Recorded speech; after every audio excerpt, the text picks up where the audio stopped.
교회마다 작은 전통들이 존재합니다. 저희 평안교회에도 크고 작은 많은 전통들이 있습니다. 얼마 전에 택시데이가 있었지요. 2000년도에 저희 교회가 평안교회가 여기에 건축되었습니다. 그때부터 택시데이가 시작되었습니다. 첫째로는 택시기사님들을 전도하는 것이 목적이었고요. 또 둘째는 기사님들에게 조그마한 경제적 도움을 드리고자 하는 생각에서 시작되었습니다. 또 그 당시에는 내비게이션이 활성화되지 않았으니까요. 평안교회가 이곳에 건축되면서 위치를 잘 모르시기 때문에 기사님들에게 홍보를 통해서 또 좋은 효과를 걷기 위해서 이 택시데이가 시작되었습니다. 그렇게 시작된 택시데이가 벌써 25년 흘렀습니다. 이렇게 또 저희 교회에는 주일 대예배 때 집사님들이 대표 기도를 하십니다.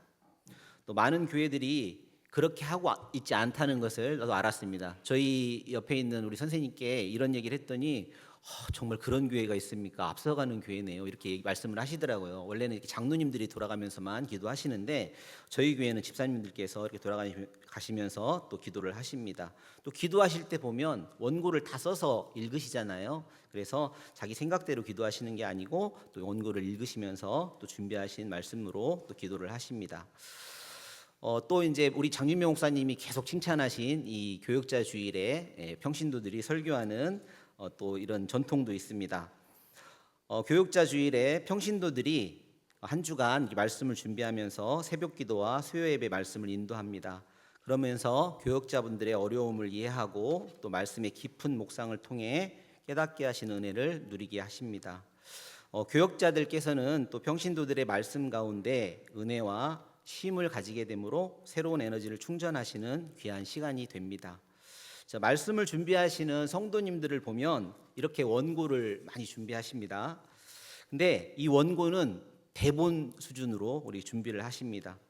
네, 대본 수준으로 준비하십니다. 지금 제가 이렇게 말하는 거 있는 것도 이 대본에 다 있는 겁니다. 네. 이렇게 원고 말씀을 준비하면 한 주간 아니 그 이상의 시간을 계속해서 말씀을 읽고 수정하면서 깊은 묵상과 은혜의 시간이 됩니다. 또 중언부언하지 않습니다. 같은 말을 계속해서 반복하지 않고 엉뚱한 소리도 하지 않습니다. 물론 처음에는 경험이 없으니까 당연히 원고 말씀을 전해야 되겠지만 어느 정도 경륜이 쌓이면 이 원고 설교가 여간 불편한 것이 아닙니다. 네, 제가 학교에서 보통 서너 시간 아이들 수업을 하는데 그걸 원고를 써서 수업을 한다면 얼마나 불편하겠습니까? 네, 그런데 저희 부목사님과 담임 목사님을 한번 보십시오. 원고 설교를 하고 계시죠? 네, 그래서 잘 훈련되셔서 또 그렇게 하고 계시는 것 같습니다. 제가 오늘 혹시 말씀을 나누다가 말이 꼬이거나 앞뒤가 이상하면 원고에 없는 말씀을 하는 겁니다. 네, 그렇게 알아주시면 되겠습니다. 네, 이렇게 좋은 전통들이 계속 이어지고 또 성도님들도 이렇게 참여하셔서 은혜를 누리시는 시간이 되었으면 좋겠습니다. 네, 오늘은 날마다 작은 승리를 이루는 삶이라는 주제로 말씀을 나누어 보겠습니다. 저는 한 가지 질문으로 말씀을 시작하고자 합니다. 성도님들은 오늘 하루를 살아오시면서 이 시간 수요 예배에 참석하시기 전까지 어떤 고민과 걱정, 선택의 갈림길에서 어떤 판단을 하시면서 하루를 살아오셨습니까? 우리는 매일 선택하며 살아갑니다. 아주 대단한 일이 아니어도 됩니다.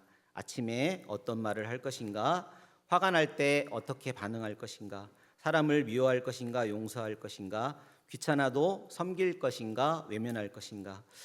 우리의 삶은 사실 큰 사건보다 작은 사건, 작은 선택들로 이루어져 있습니다. 그런데 믿음의 사람은 그 작은 선택 속에서도 내 뜻인가, 주님의 뜻인가를 고민하며 살아가는 사람입니다. 성도님들은 주님의 뜻을 선택하는 일, 주님의 뜻을 따라 살아가는 일이 쉬우십니까? 네, 네, 그렇습니다. 평안교회 많은 성도님들이 주님의 뜻대로 살아가기를 소원하시고 또 그렇게 살아가고 계시는 성도님들이 많이 계십니다. 사도 바울께서는 나는 날마다 죽노라라고 말씀하셨습니다.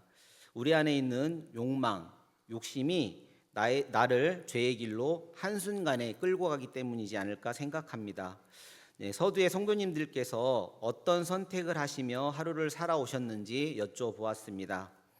저는 오늘 성도님들이 하루를 살아오시면서 하신 그 선택의 순간을 하나님이 주신 작은 고난이라고 생각해 보시면서 말씀을 나누어 보려고 합니다. 선택의 순간이 하나님이 주신 작은 고난의 순간이다, 이렇게 생각하시면서 말씀을 나눠 보겠습니다. 선택의 순간이 하나님이 주신 작은 고난이라고 생각하신다면 어떤 느낌이 드시나요? 선택하면 그 주체가 누구죠? 나지요. 그런데 선택의 순간이 하나님이 주신 작은 고난이라고 생각하는 순간 그 주체가 하나님께로 바뀌게 됩니다. 오늘 하루를 살아오시면서 하나님이 주신 작은 고난 속에서 나는 어떤 선택을 하였는지, 하나님 말씀대로 승리하는 삶을 살아냈는지 생각하시면서 말씀 나누어 보겠습니다. 네, 그렇다고 내일 점심에 짜장 먹을까 짬뽕 먹을까 고난이로다 이렇게 생각하시면 안 됩니다. 네, 성경 속에 나타나는 고난을 세 가지 정도로 한번 나누어 보았습니다. 네, 첫 번째는요. 말씀이 안 되어지니까 첫 번째는요, 세상의 욕심으로 인한 고난이 있습니다. 욕심 때문에 생기는 갈등이 있습니다. 비교하는 마음, 인정받고 싶은 마음, 내 뜻대로 되지 않을 때 생기는 괴로움. 세상의 기준으로만 살아가면 마음이 끊이지 않는 고난이 찾아오는 것 같습니다. 야고보서는 욕심이 잉태한즉 죄를 낳는다고 말씀하십니다. 욕심은 결국 우리를 고난 가운데 처하게 하고 믿음에서 떠나가게 합니다. 두 번째는 내 의지와 관계없이 하나님이 허락하시는 고난이 있습니다. 욥은 특별한 잘못 때문이 아니라 믿음을 보시기 위한 시험 가운데 들어갔습니다. 우리 삶에도 이해되지 않는 일이 있습니다. 왜 이런 일이 나에게 일어났을까? 그러나 하나님은 우리의 상황보다 믿음을 먼저 보고 계십니다. 고난 속에서도 하나님을 붙드는가, 원망 대신 기도하는가, 포기하지 않는가, 그 믿음을 보시고자 우리에게 허락하시는 고난이 있습니다. 세 번째는 주님의 이름을 위해 받는 고난이 있습니다. 예배를 지키기 위해 손해보는 일, 섬김 때문에 피곤한 일, 믿음을 지키기 위해 참아내는 일, 세상 사람들은 이해하지 못하지만 하나님은 기억하십니다. 마태복음 5장 10절 말씀 한번 같이 봉독하시겠습니다. 시작. 의를 위하여 박해를 받는 자는 복이 있나니 천국이 그들의 것임이라, 이렇게 말씀하십니다. 성도님들께서는 성경 속에 믿음의 사람들을 떠올리실 때 부담을 느끼시지는 않습니까? 사도 바울은 감옥에 갇혔고요, 매를 맞고 핍박을 받았습니다. 욥은 하루아침에 재산과 자녀와 건강을 잃었습니다. 예수님의 제자들은 순교의 길까지 걸어갔습니다. 그러나 대부분의 저희는 그런 큰 고난을 직접적으로 경험하지는 않습니다.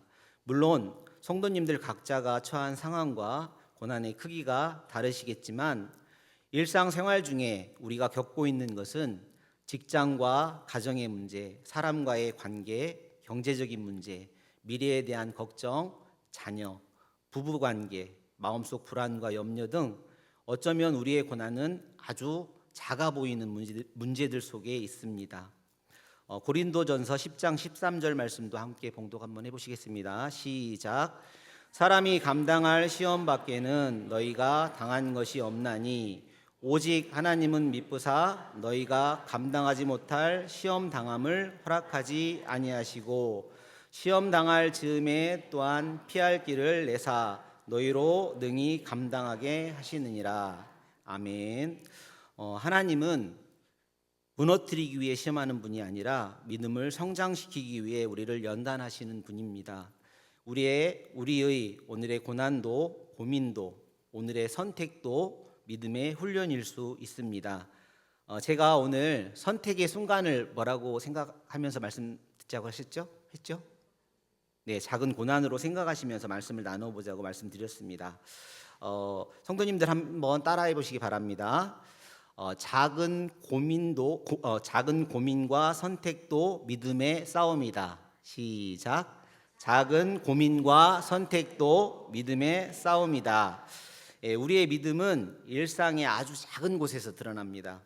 운전하다가 화날 때, 가족에게 짜증내고 싶을 때, 누군가를 미워하고 싶을 때, 예배보다 다른 일을 우선하고 싶을 때, 그 순간이 바로 믿음의 선택이 중요합니다. 작은 승리가 쌓여 큰 믿음이 됩니다. 물론 이렇게 이야기하는 저도 많이 부족한 사람입니다. 저는 아침에 출근할 때 시간이 한 25분 걸리기 때문에 감사의 기도, 또 가정과 교회를 향한 기도를 드리고, 또 오늘 학교에 가면 말 안 듣는 아이들 만나기 때문에 아이들에게 정말 주님의 마음으로 최선을 다해 믿는 자의 본이 되어야 되겠다, 이렇게 기도를 하고 갑니다. 그러다 차가 막 끼어들면 이런 네, 그렇습니다. 네, 우리의 믿음은 일상의 아주 작은 곳에서 드러납니다. 작은 기도, 작은 헌신, 조용한 섬김, 아무도 알아주지 않더라도 하나님은 기억하십니다. 예수님은 말씀하셨습니다. 누가복음 16장 10절 말씀 한번 같이 읽으시겠습니다. 시작. 지극히 작은 것에 충성된 자는 큰 것에도 충성되고, 지극히 작은 것에 불의한 자는 큰 것에도 불의하니라. 작은 일에 충성하시고 날마다 작은 승리를 이루는 삶을 살아가시는 저희 모두가 되기를 축복드립니다. 네, 그렇다면 우리가 어떻게 하면 날마다 승리하는 삶을 살아갈 수 있을까요? 신앙생활을 오래 했다고 자동으로 믿음이 자라는 것은 아닙니다. 또 한번 성도님들 따라해 보시겠습니다. 믿음은 선택 속에서 자란다. 시작. 시작. 믿음은 선택 속에서 자란다. 기도할까 포기할까, 사랑할까 미워할까, 순종할까 미룰까, 그 갈림길에서 하나님 편에 서는 것이 믿음의 성장입니다. 네, 우리의 직분이나 모습이 구원을 결정하는 것은 아닙니다. 하지만 구원받은 사람은 변화의 열매가 나타나야 합니다. 작은 아이와 같은 믿음이라도 주님을 사랑하는 마음으로 살아가야 합니다. 신앙은 주일 하루만의 삶이 아닙니다. 월요일에도 화요일에도 삶의 자리에서 믿음으로 살아야 합니다. 날마다 승리해야 합니다. 한번 크게 성공하는 것이 아니라 매일 믿음으로 버티고 기도하고 다시 일어나는 삶, 그것이 하나님이 기뻐하시는 삶입니다. 하루를 살아가시면서 많은 선택의 순간에 그냥 내 생각대로 살아가는 것이 아니라 아주 사소한 일이라도 주님이 주시는 작은 고난이라 생각하시며 믿음의 선택으로 승리하는 삶이 되었으면 합니다. 네, 다시 한번 또 따라해 보겠습니다. 행동하는 믿음이 승리하게 한다. 시작. 행동하는 믿음이 승리하게 한다. 네, 기도해야지, 봉사해야지, 변해야지 하지만 행동하지 않으면 아무 일도 일어나지 않습니다. 믿음은 행동으로 나타나게 됩니다. 기도하는 사람은 기도의 자리로 갑니다. 섬기는 사람은 섬김의 자리로 갑니다. 예배를 소중히 여기는 사람은 예배의 자리를 우선합니다. 야고보서는 행함이 없는 믿음은 죽음이라고 말씀하셨습니다. 아무 일도 하지 않으면 아무 일도 일어나지 않습니다. 작은 순종이 큰 변화를 만듭니다. 하나님은 교회를 통해서 우리를 훈련하십니다. 새신자반, 제자훈련 성경대학, 십자가학교, 셀모임, 성가대, 찬양팀, 교사사역, 주차안내, 차량봉사, 안내위원, 헌금개수, 식당봉사, 청소봉사, 기도의 자리, 말씀 묵상, 주일 설교, 새벽기도, 모든 예배의 자리 등등 저희 교회에 지금 있는 것들을 쭉 나열해 보았습니다. 이 모든 것이 단순한 교회의 일이 아닙니다. 선택의 갈림길에서 내 편함보다 주님을 선택하는 훈련입니다. 피곤해도 예배의 자리에 나오는 것, 바빠도 기도하는 것, 귀찮아도 섬기는 것, 그 작은 선택이 우리를 믿음의 사람으로 만들어 갑니다. 네, 월요일 날 김민영 장로님 저기 계시는데요. 그때 김민영 장로님이 고린도후서 4장 16절 말씀으로 말씀을 인도해 주셨는데요. 그 밑에 말씀이 4장 17절 말씀이었는데 오늘 제가 나누고 싶었던 말씀하고 너무 똑같은 말씀이어서 한번 제가 띄워 보겠습니다. 네, 함께 한번 봉독하시겠습니다. 시작. 우리가 잠시 받는 환난에 경한 것이 지극히 크고 영원한 영광 중에 중한 것을 우리에게 이루게 함이니라. 아멘. 자, 오늘 성도님들과 고민해보고 싶었던 것은 우리가 하루하루 살면서 수많은 선택의 순간들이 있는데 그냥 내 생각대로 판단하고 선택하기보다는 이 일이 하나님이 나에게 허락하신 믿음의 작은 고난이라 생각한다면 내 생각이 아니라 주님의 뜻과 생각을 먼저 구할 수 있지 않을까 생각해 보았습니다. 우리 최찬미 집사님께서 주님이 좋아하신 일을 선택하게 해달라고 오늘 기도를 해주셨습니다. 이런 일상의 작은 승리와 충성된 삶의 모습들이 모여서 우리의 믿음을 성장하게 합니다. 우리는 실천하는 행동이 있어야 합니다. 예배의 시간을 사모하시고 하루하루 성경의 말씀을 묵상하시며 설교의 말씀, 찬양의 가사, 봉사와 헌신의 자리를 즐거워하는 실천하는 행동들이 우리가 믿음을 선택하도록 돕는다는 사실을 기억하셔야 합니다. 우리는 대단한 영웅 같은 믿음을 요구받는 것이 아닐 수 있습니다. 하지만 하나님은 오늘 우리의 작은 선택을 보고 계십니다. 나는 오늘 어떤 말을 했는가, 어떤 마음을 품었는가, 어떤 선택을 했는가. 주님의 이름으로 작은 승리를 이루는 사람, 그 사람이 믿음의 사람입니다. 오늘 고민과 걱정 속에서도 주님을 선택하십시다. 작은 충성을 드리십시다. 아멘. 그리고 기억해야 할 것은 하나님은 우리의 작은 믿음도 잊지 않으신다는 것입니다. 오늘 하루의 선택을 하나님이 허락하시는 작은 고난으로 바라보시고 그 선택 속에서 우리의 믿음이 자라게 된다는 사실과 행동하는 믿음이 승리하게 하신다는 확신을 가지고 나에게 맡겨주신 모든 자리에서 날마다 작은 승리를 이루는 삶 되시기를 주님의 이름으로 기도드립니다. 아멘.